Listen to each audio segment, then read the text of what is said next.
Sony is dishing out flagships like there's no tomorrow.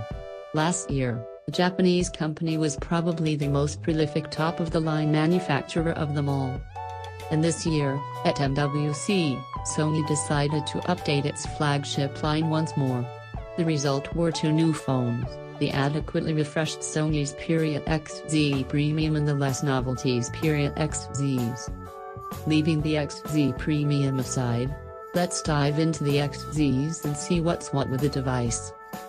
In terms of hardware, little has changed from the XZ. The new phone uses almost exactly the same body design, and almost the same internals with some small, but significant differences.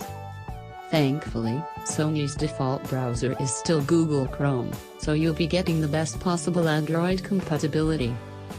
The Xperia XZS also comes with support for all standard bands, but there will be a difference between the US and international models, so do make sure to double-check what you're buying and if it supports the bands you need.